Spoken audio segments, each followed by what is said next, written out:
Hoje é dia da gente falar de uma história triste, uma história brasileira, uma história que já até virou filme. Fica ligado aí.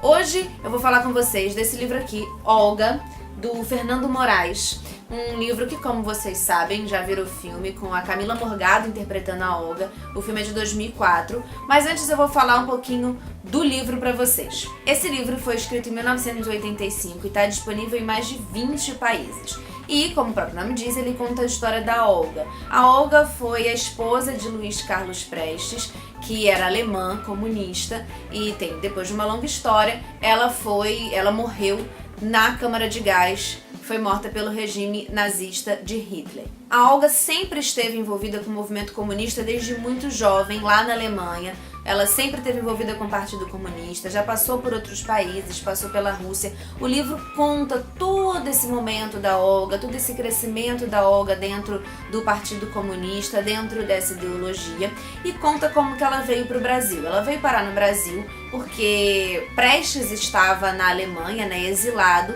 após a coluna Prestes, que deu errado. Ele foi para a Alemanha e ficou exilado, e a Olga foi indicada pelo Partido Comunista para vir com Prestes para cá, para fazer a defesa dele nesse trajeto de volta para o Brasil, porque o Partido Comunista do mundo inteiro estava preparando uma revolução aqui para acabar com o governo Vargas. E fazia parte do disfarce que eles fingissem ser marido e mulher, um casal muito rico e tudo mais. Só que aí nesse disfarce, vai e vem, eles têm que ficar no mesmo quarto, no mesmo navio, na mesma cama, de repente começou a rolar o romance. Então, quando eles chegaram no Brasil, o romance já estava meio que rolando, eles acabaram ficando juntos, nunca casaram efetivamente. Isso foi um problema muito grande na vida da Olga depois, mas sempre estiveram juntos a partir dessa volta do Prestes ao Brasil. Eles tentam a revolução não dá certo, e Prestes é preso, Olga também é presa. Mas Olga, além de comunista, ela tem esse grande porém de ser judia.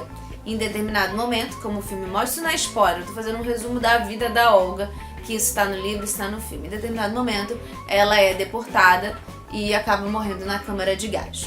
O que é interessante de ler o livro, porque a história vocês já sabem, né? Isso é a história do país, isso é a história que está no filme e tudo mais.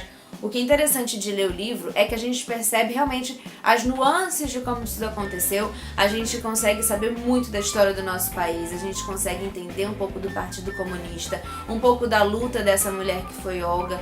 E é interessante da gente ler esse livro no momento de hoje, porque a gente infelizmente vive um período de absoluta polarização, que falar a palavra comunismo é polêmico. Você não pode falar a palavra comunismo, que isso gera brigas, gera guerras e textões de Facebook.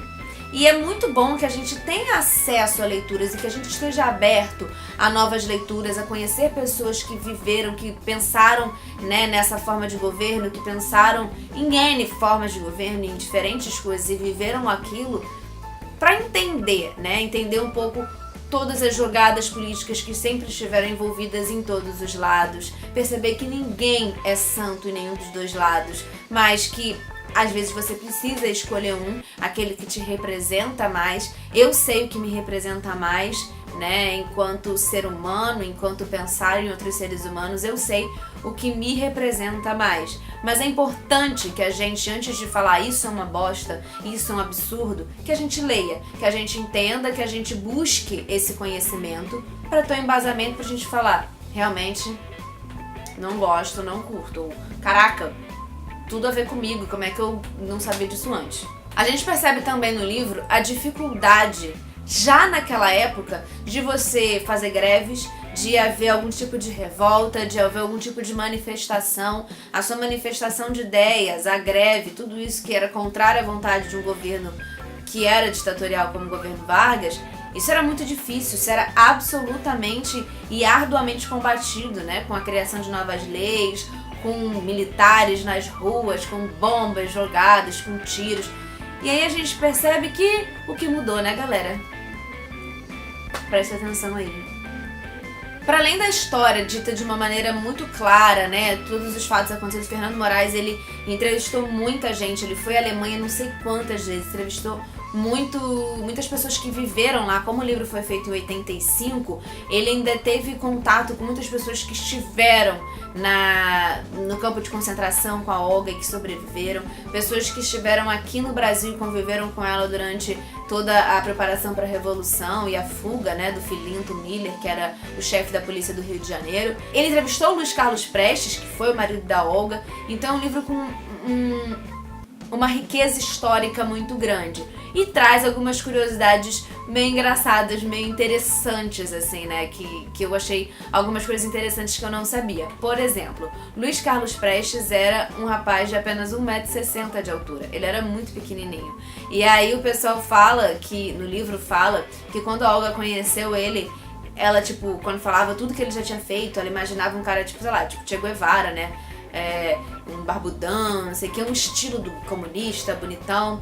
E aí apareceu o Prestes e ela ficou meio decepcionada de cara.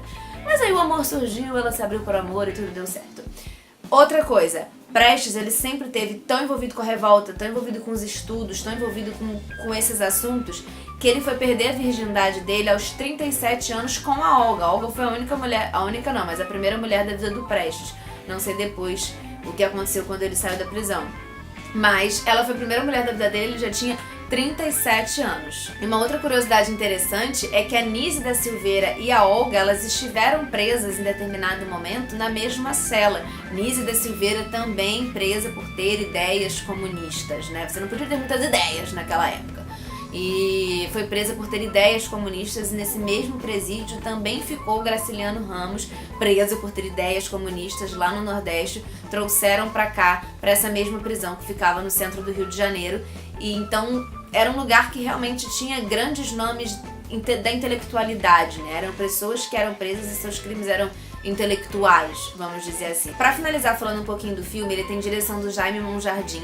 E uma das coisas que mais me incomodou nesse filme foi que ele fala muito pouco da Olga de antes, né? O filme ele foca na Olga depois de conhecer o Luiz Carlos Prestes. Isso dificulta pra gente entender quem é essa mulher de verdade. O filme é muito focado nesse romance, né? Ele acaba dando ênfase no romance dos dois e a política fica um pouco de lado, sendo que isso é muito importante pra você entender a história da Olga, muito importante pra você entender a história do Luiz Carlos Prestes. Isso pra mim é uma grande crítica que eu faço com relação ao filme. Né? O livro tem essa riqueza. E o filme não tinha necessidade de deixar isso de lado tanto, porque o filme tem só 1h30. Você pode fazer um filme de 2 horas e prolongar um pouco mais nessas questões, né? Outra coisa no filme é que a cena dos dois como casal, Camila Morgado e Caco Ciopler, que faz o Luiz Carlos Prestes, não me convenceram. Eu não senti muita química, os diálogos são muito duros, os diálogos são meio clichês, sabe? E muito focado no romance. Então, pode ser que seja uma exigência do personagem, essa dureza, até porque ela era alemã e era rígida por conta do trabalho dela com relação ao Partido Comunista, mas não me atraiu muito. Eu senti que faltou alguma coisa pra esse casal me convencer, sabe? Esse casal não rolou muito pra mim, não. Por fim, uma curiosidade sobre o filme, que eu vou dar uma coladinha aqui. Em 2003, a produção do filme, ela recriou a Alemanha em Bangu. Então, assim, você tava num lugar de neve na Alemanha, foi recriado em Bangu, que é o lugar mais quente que o deserto do Saara. Foi recriado em Bangu. E aí tem uma fábrica de tecidos, né, antiga em Bangu, que virou o campo de concentração de Ravensbrück, que é pra onde a Olga Benário foi levada e tudo mais. Então, só pra vocês saberem que o cinema ele é capaz de magias mesmo, que transformou Bangu em Alemanha. Então é isso. Recomendo demais, demais, demais pra vocês Olga, esse livro do Fernando Moraes. Ele tem várias edições, várias capas. Essa aqui não é a mais famosa, que é uma edição especial que foi feita por um projeto, mas eu recomendo demais. É um trabalho de pesquisa incrível, um trabalho de história incrível. E perdão vocês, historiadores, se eu tiver falado alguma besteira aqui, né, deixei passar e acabei entendendo errado. Por favor, coloquem nos comentários, me corrijam qualquer erro, digam que vocês gostaram, que vocês não gostaram. Recomendo muito Olga, tá bom? É isso, leiam, vamos conversar, vamos debater em paz, galera. Beijo, obrigada!